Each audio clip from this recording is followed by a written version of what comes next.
Good day everyone.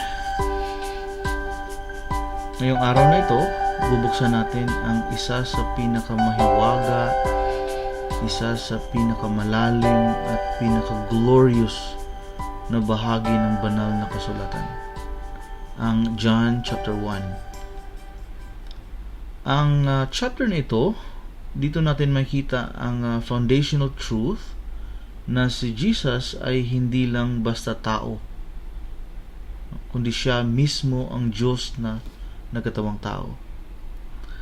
Ang sumulat ng book na ito ay si Apostle John, and he is one of the 12 disciples. Si Apostle John ay hindi si John the Baptist, no? Magkaibang tao yun. Si John ay kilala bilang the disciple whom Jesus loved. At isa si John sa mga eyewitness ng life, death, and resurrection of Christ. Ang audience ni John dito ay ang mga Jews na nakatira sa labas ng Israel at ang mga Gentiles na naninirahan sa Asia Minor, especially sa lugar ng Ephesus. Isinulat ni John ang book na ito para sa mga taong may iba't ibang background. Mga Jews na familiar sa Old Testament at mga Gentiles na naimpluwensyahan ng Greek philosophy. Sinulat ito sa panahon na maraming false teachings ang lumalaganap, lalo na ang Gnosticism, isang teaching na itinatangging si Jesus ay tunay na naging tao. Kaya dito pa lang sa verse 1, pinatotohanan agad ni John. Sabi ni John, "In the beginning was the Word, and the Word was with God, and the Word was God." So ang Gospel ni John ay isinulat around AD 85 to AD 95, mga ilang dekada matapos ang muling pagkabuhay ni Jesus. At isa ito sa mga huling isinulat na gospel. Kaya ang style at ang content ay iba sa synoptic gospels like Matthew, Mark, and Luke. Sabi mismo ni John sa chapter 20 verse 31, "But these are written so that you may believe that Jesus is the Christ, the Son of God, and that by believing, you may have life in His name." Ibig sabihin, ang purpose ni John sa pagsulat ng book na ito ay both evangelistic and theological. Gusto niyang ipakilala si Jesus bilang anak ng Diyos para tayong mga readers ay maniwala sa Kanya, sa kay Jesus, at magkaroon ng buhay na walang hanggan. Gusto ni John na ipakita na si Jesus ay ang eternal world, no?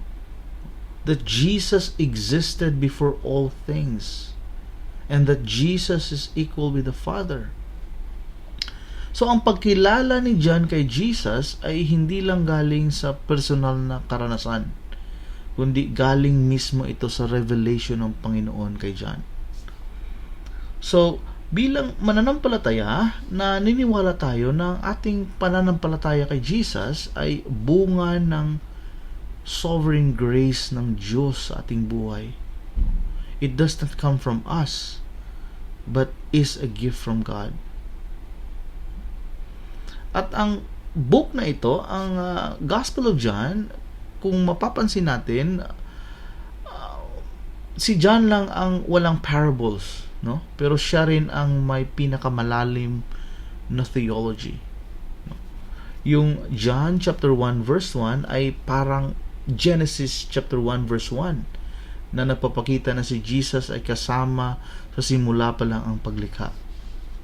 At kung mapapansin natin, kung babasahin natin ang buong book of John, meron ding 7 I am statements si Jesus dito sa gospel na ito. Patunay na ng kanyang pagka-Diyos, no? At isa sa mga pinaka-powerful na verses sa buong Bible ay makikita din natin sa chapter 1, Ang sabi sa verse 14, and the Word became flesh and dwelt among us. No? Napakatinding verse ito, mga kapatid. No? Diyos na naging tao para sa atin. So ganyan kalalim, ganyan ka-personal, at ganyan ka-powerful ang gospel na John. Kaya habang binabasa natin ang John chapter 1, let us not just look for information, mga kapatid. Let's look for transformation. Because knowing who Jesus is, the eternal Word who became flesh, will change how we live, will change how we worship, will change how we hope. So let's pray and ask God for guidance as we meditate on His Word. Heavenly Father, sa oras na ito, ihanda mo po ang aming mga puso at isipan para maunawaan namin ang iyong salita. Give us peace, Lord, and may we experience your presence as we study the amazing truth that Christ, the Word, became flesh. In Jesus' name we pray. Amen. Ang sabi sa verse 1 and 2, in the beginning was the Word, and the Word was with God, and the Word was God. He was in the beginning with God. So mga kapatid, today we are going to pause for a moment and we are going to go deeper into a verse that may seem simple at first glance pero sobrang lalim ng katotohanan nito. Kung mapapansin natin, ito ang opening verse ng Gospel ni John. And right from the start, mga kapatid, John introduces one of the most foundational doctrines of Christian faith. Na si Jesus ang tunay na Diyos and that He existed even before anything was created. Yung phrase na in the beginning, no? In the beginning ay hindi aksidente, mga kapatid. Intentional ito ni John para i-connect ito sa Genesis chapter 1 verse 1. In the beginning, God created the heavens and the earth. Pero kung mapapansin natin, mga kapatid, hindi agad creation ang focus ni John. No? Ang tinitingnan ni John dito ay kung sino ang nandoon bago pa man nilikha ang lahat ng bagay. Yung word na, yung salitang was sa Greek ay, kung titignan natin siya sa Greek language, ang salitang was ay nasa imperfect tense. No? Ibig sabihin, continuous action in the past. No? Hindi niya sinasabi na the word came into being. Ang sabi niya, the world already was. Ibig sabihin, hindi ito event na nangyari lang sa isang point in time. No? Tuloy-tuloy ito, mga kapatid, eternal. The Word existed before time. He is not bound by time. He transcends it. No? So, sino ba itong tinatawag na the Word? Ang Greek word ng word dito ay logos. No? Kung titignan natin sa original language kung saan sinulat ang New Testament, ang Greek word dito sa word na word ay logos. No? Isa itong term na sobrang lalim, may theological meaning para sa mga Jews at may philosophical meaning para sa mga Greeks. Sa Jewish thought, ang word ng Diyos ay active, no? Ito ay creative, ito ay personal para sa mga Jewish, no? Just like sa sinabi sa Genesis, and God said. Sa Greek naman, sa mga Hellenistic philosophy naman, ang word na logos, ito ay yung rational force, ito ay yung principle that gives order to the universe. Pero ang amazing talaga ni John, mga kapatid, John is inspired by the Holy Spirit. And he tells us that this logos is not just a principle, This Logos is a person. Si Jesus mismo ang eternal Word.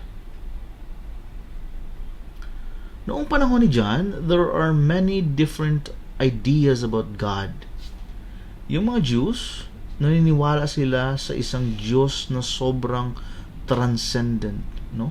Diyos na sobrang banal, Diyos na mataas na parang hindi mo siya kayang lapitan.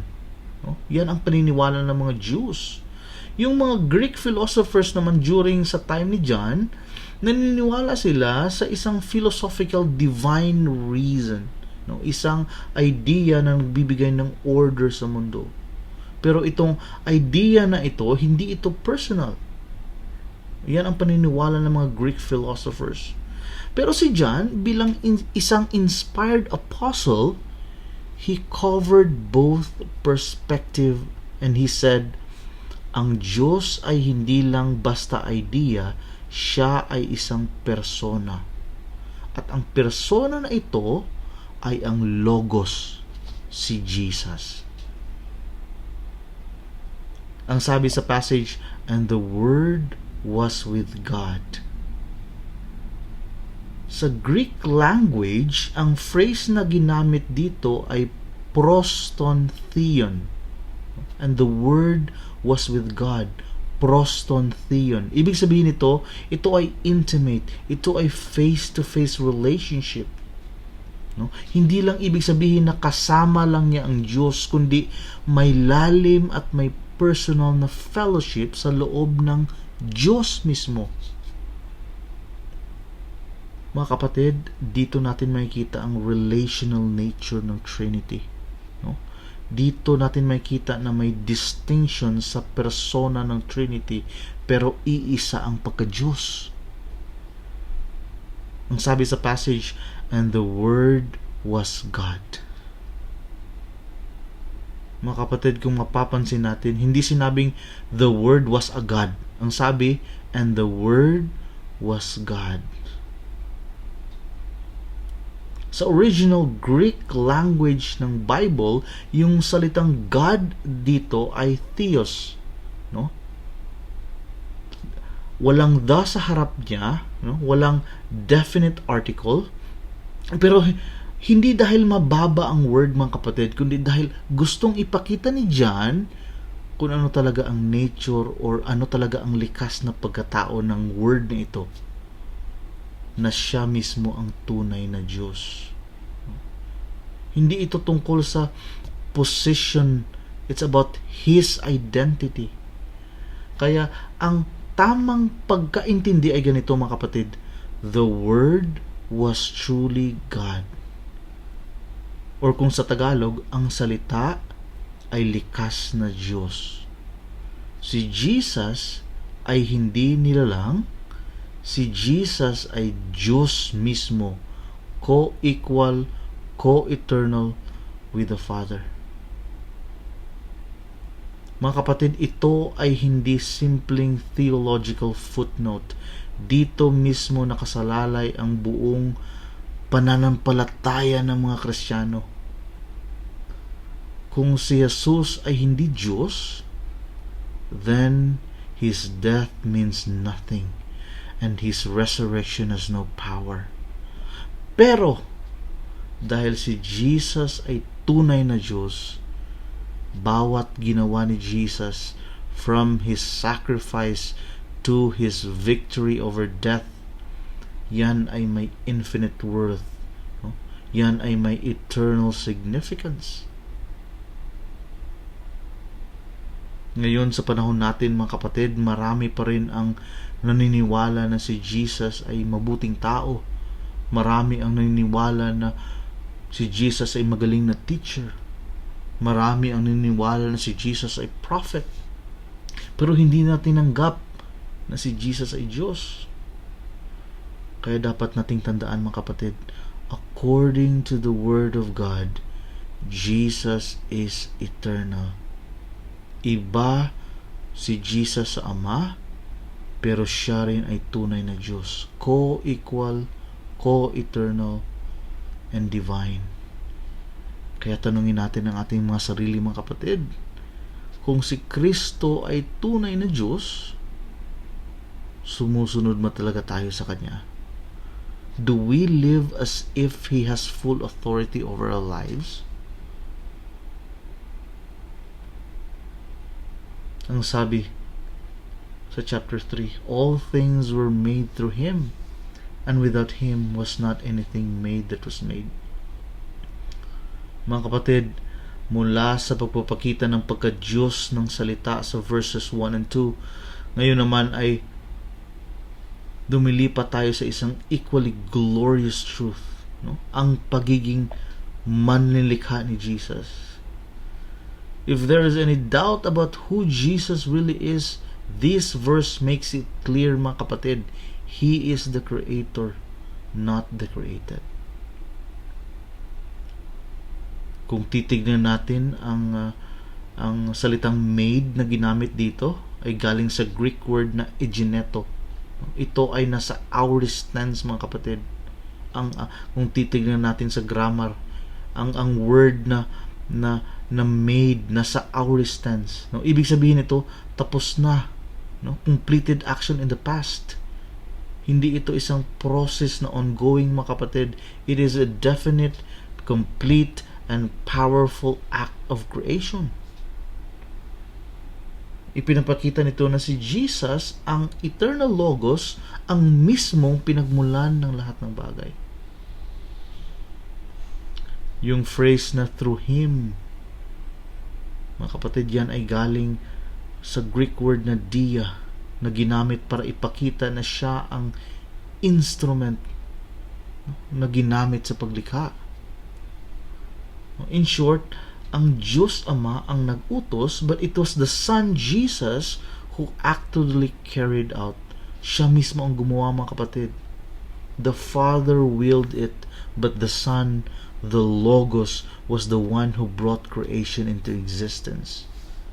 Hindi lang siya nandoon, mga kapatid, siya mismo ang gumawa.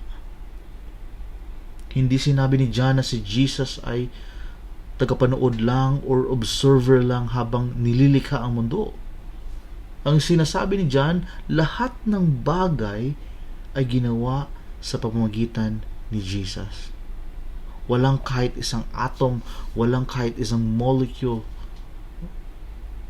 walang kahit isang nilalang ang nabuo nang hindi si Jesus ang gumawa. Ang sabi sa passage, and without Him was not anything made that was made. Sa original na Greek, ito ay sobrang emphatic, mga kapatid. Kung sa literal pa, and apart from Him, not even one thing came into being that has come into being. Sobrang diin ito, mga kapatid. Inulit ni John para walang pagdududa. No? Not even one thing came into being apart from Christ. He is not just part of creation, mga kapatid.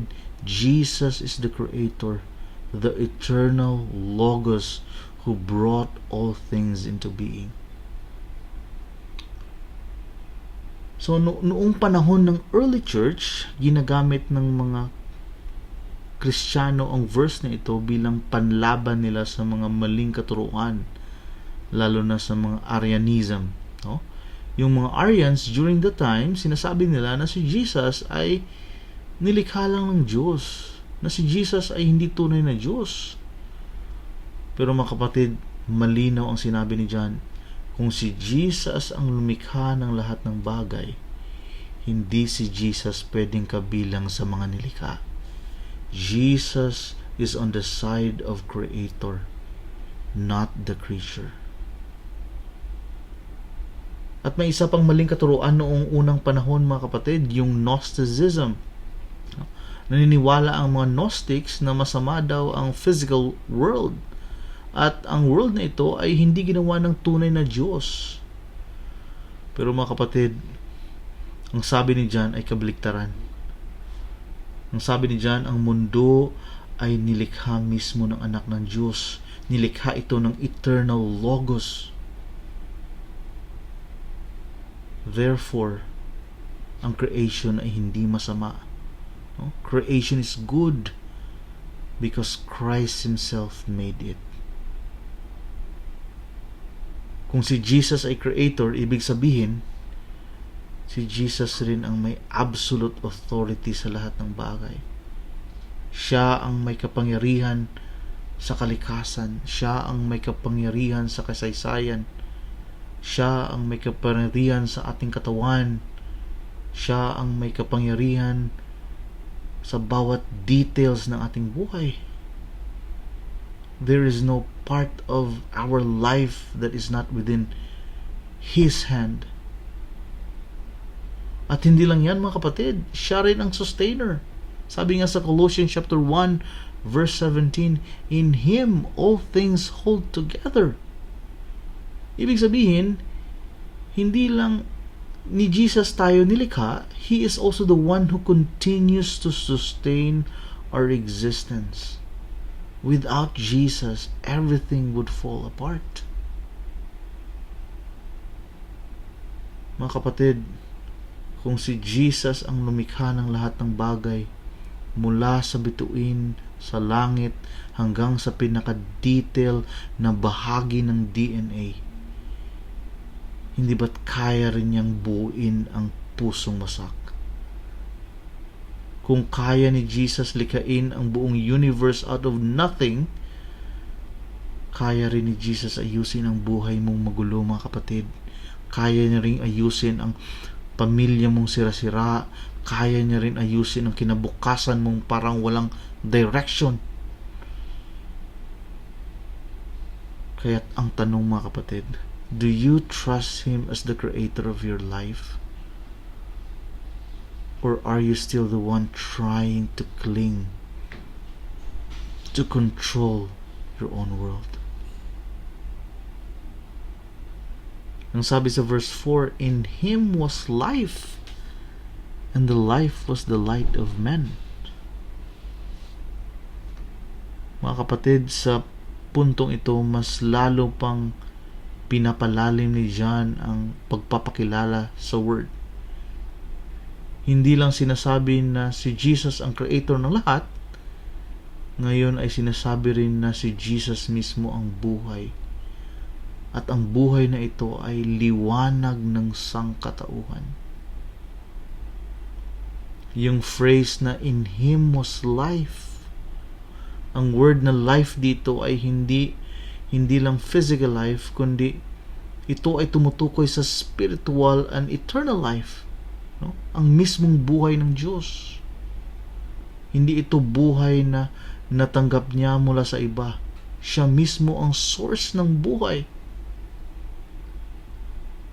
Yung verb na was ay nasa imperfect tense. No? Just like sa verse 1. Ibig sabihin, life has always been in Him eternally. Hindi niya ito tinanggap. Siya mismo ang life.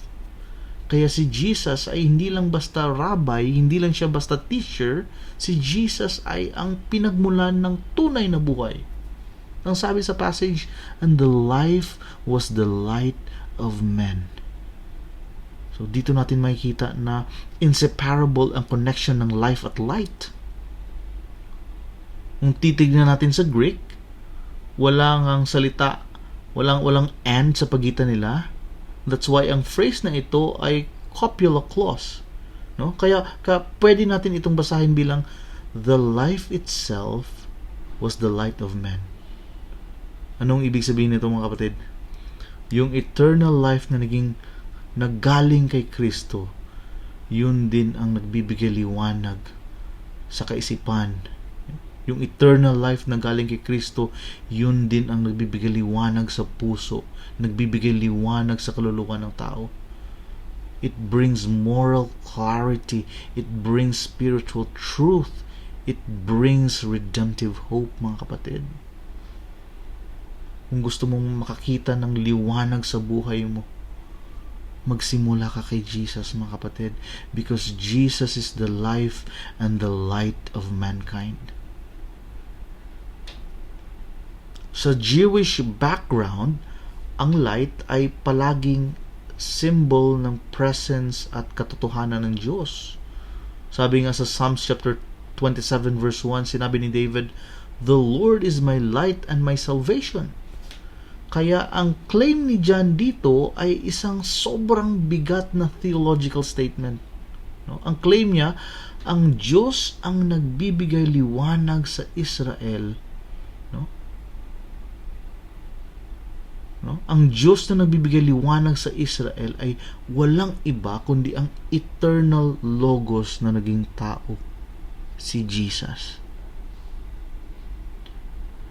Sa Greco-Roman world naman, kung titingnan natin ang historical context nito, ang light was often associated with philosophical enlightenment sa Greco-Roman world.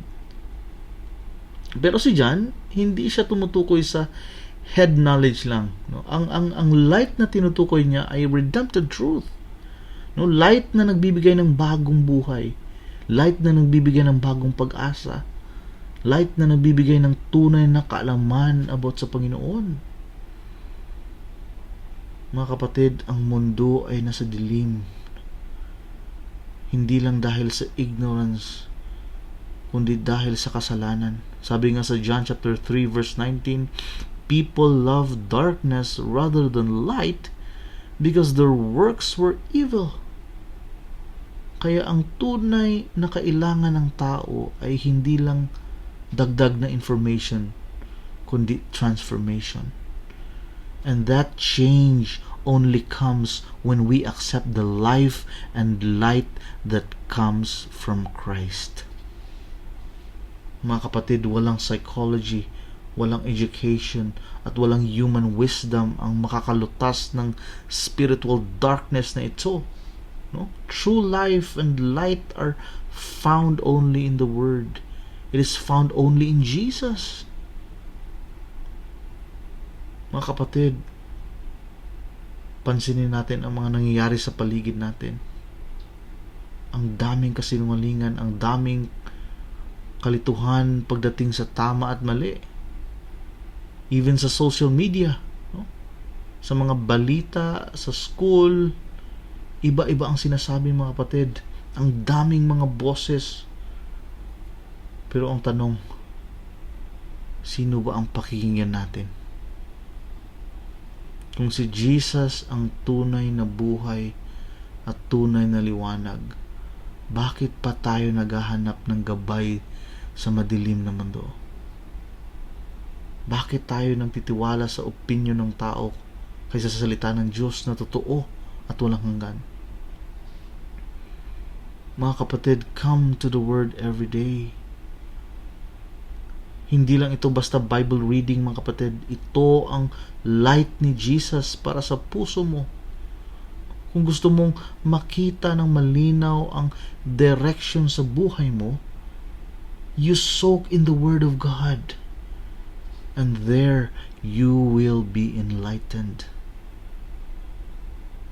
And bilang mananampalataya, be a light to others, mga kapatid. Sabi nga ni Jesus sa Matthew chapter 5 verse 14, "You are the light of the world." Ibig sabihin, kung nasa iyo si Jesus, dapat nakikita si Jesus sa kilos mo. Sa pagtrato mo sa family mo, sa pagtrato mo sa mga kaibigan mo, sa mga taong mahirap mahalin, dapat maramdaman nila ang light ni Jesus sa iyo. Ang sabi nga sa verse 5, "The light shines in the darkness, and the darkness has not overcome it." Mga kapatid, ito ang isa sa mga pinaka-powerful na passage sa buong prologue ni John. Sa simple na pahayag na ito, ipinakita ni John ang labanan ng liwanag at kadiliman. And more than that, pinakita ni John ang certainty ng victory ng light. Ang sabi sa passage sa verse 5, "The light shines." Ang Greek verb dito ay nasa present tense. No? Ibig sabihin, patuloy na nagniningning ang ilaw. Ang Greek verb dito ay pane, no? The light shines. Hindi ito historical light na nangyari lang noon. Ito ay kasalukuyang light na naranasan natin ngayon sa pamamagitan ng kanyang salita, sa pamamagitan ng kanyang church, sa pamamagitan ng kanyang Holy Spirit. Ang sabi sa passage, in the darkness, the light shines in the darkness. Ang salitang skosia o sa Greek ay hindi basta madilim lang. Ito ay spiritual or moral darkness. Isang estado ng kasalanan, isang estado ng rebellion at spiritual blindness. So sa Gospel na John, ang kadiliman ay kumakatawan sa pagtutol ng tao sa katotohanan. Ang sabi sa passage, and the darkness has not overcome it. Yung Greek word na katileben ay may dalawang meaning ito, mga kapatid. To overcome, no? To comprehend. So dalawa ang pinapakita ni John dito, and both are true, no? First, hindi natalo ng kadiliman ang liwanag, no? Even though Jesus was crucified, he could not be stopped, no? Even though the church is persecuted, the gospel is not lost. Hanggang ngayon, mga kapatid, the lights keep shining, no? Secondly, even darkness did not understand the light. The world is spiritually blind. Sabi nga sa John chapter 3, people love the darkness rather than the light. Kaya kahit exposed na sila sa light, ayaw pa rin ng tao. Dahil mas mahal ng tao ang kasalanan kaysa sa katotohanan. So in other words, darkness tried to suppress the light, but it did not succeed. And it will never understand the light. Sinubukan ng kadiliman na pigilin ang liwanag, pero hindi ito nagtagumpay. At hindi rin kailanman maiintindihan ang light na ito. So, noong unang panahon ni John, ang mga mananampalataya ay dumaranas ng matinding Roman persecution. Marahil ang tanong nila noon ay, natalo na ba tayo? Nasaan ang light? Pero maliwanag ang sagot ni John, mga kapatid.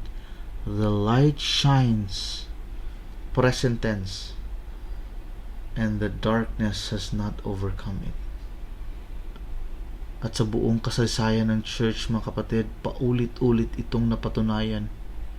Sinunog ang Bible, pinatay ang mga martyrs, tinangkang patahimikin ang gospel, pero hindi sila nagtagumpay, mga kapatid.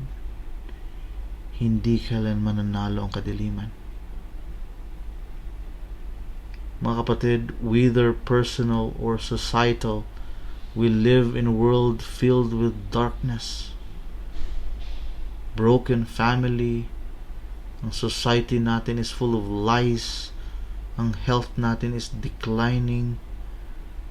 The life seems hopeless. Pero ito ang pangako ng Diyos. The light shines. Patuloy itong nagninining sa puso ng mga anak niya. Walang pagsubok, walang kasalanan, at kahit ang impyerno mismo, mga kapatid, ay hindi kayang talunin ang light ni Jesus. Kaya tanungin natin ang ating mga sarili, mga kapatid. Is there a part of your life that is in the dark? Huwag mong hayaang lamunin ka ng dilim, mga kapatid. Soak in the Word. Manalangin ka. Kumapit ka sa presence ng Diyos. Be part of the light.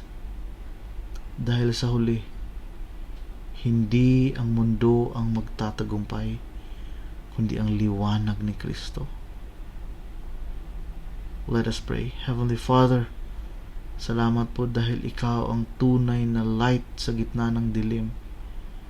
In times of confusion, in times of despair and sin, you are the one who gives light You are the one who gives life and hope. Tulungan mo po kaming manatiling nakafocus sa iyo. Bigyan mo kami ng lakas na tumalikod sa dilim at lakas na mamuhay sa liwanag ng iyong katotohanan.